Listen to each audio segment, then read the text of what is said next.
Guru Besar Bidang Seismologi Institut Teknologi Bandung atau ITB, Sri Widiantoro mengatakan ia dan sejumlah peneliti lain di ITB melakukan riset sebagai tindak lanjut setelah adanya penemuan jejak paleosunami atau tsunami purba di wilayah selatan Pulau Jawa. Penemuan paleosunami ini mengindikasikan di wilayah tersebut pernah terjadi gempa besar yang sering disebut megatrust. Riset yang dilakukan Widiantoro beserta peneliti lain ini dimulai sejak awal tahun 2019. Widiantoro mengatakan riset yang mereka lakukan berdasarkan sebaran epicenter atau pusat gempa, di mana ada wilayah sepi gempa atau disebut seismic gap yang berpotensi melepaskan gempa dengan magnitudo besar.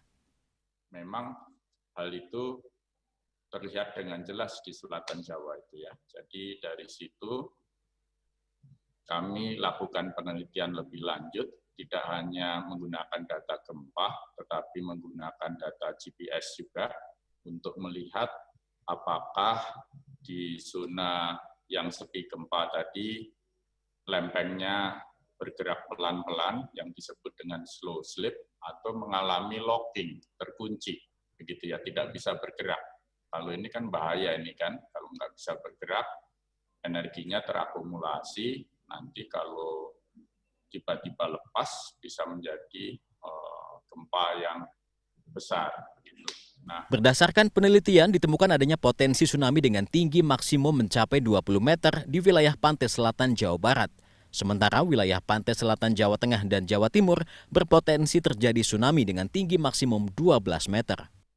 Ini harus saya garis bawahi bahwa yang 20 meter itu tinggi maksimum ya.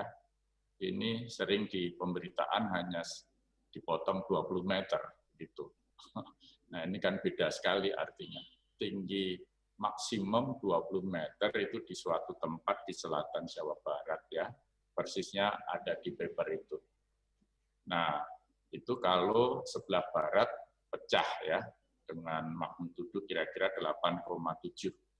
Nah kalau sebelah timur, segmen megatrust sebelah timur yang pecah di selatan Jawa Timur dan sebagian Jawa Tengah, kalau magnitudonya 8,7, itu tinggi maksimumnya 12 meter, Mbak, ya, tinggi maksimumnya.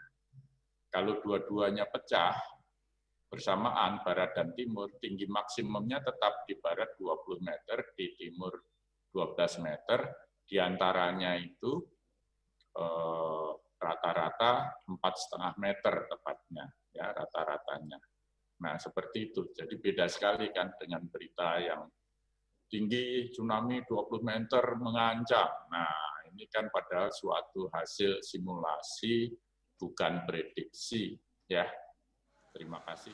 Widiantoro berharap hasil penelitian ini bisa menjadi pengingat agar pemerintah bisa melakukan mitigasi bencana secara lebih komprehensif. Pemerintah Provinsi Jawa Barat melalui Badan Penanggulangan Bencana Daerah BPBD menyatakan telah mengetahui adanya potensi ancaman aktivitas gempa disertai tsunami maksimal 20 meter di selatan Jawa Barat.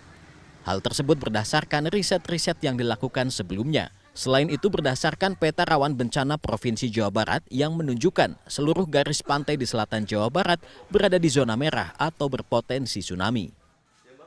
Nah, dari 105 itu apa kegiatan yang kita lakukan? Pertama, melakukan edukasi dan sosialisasi kepada perangkat desanya. Yang kedua juga sosialisasi ke sekolah-sekolah di 105 desa itu, sampai ke kegiatan simulasinya. Kemudian pemasangan rambu-rambu evakuasi, papan pengumuman.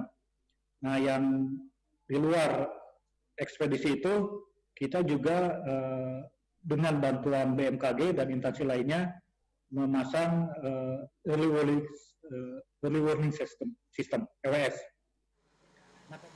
BPBD mengimbau masyarakat untuk tetap tenang terkait dengan hasil penelitian ITB tersebut. Pasalnya, hingga kini belum ada ilmu ataupun teknologi yang dapat mendeteksi kapan terjadinya gempa dan tsunami. Tim Liputan CNN Indonesia, Bandung, Jawa Barat.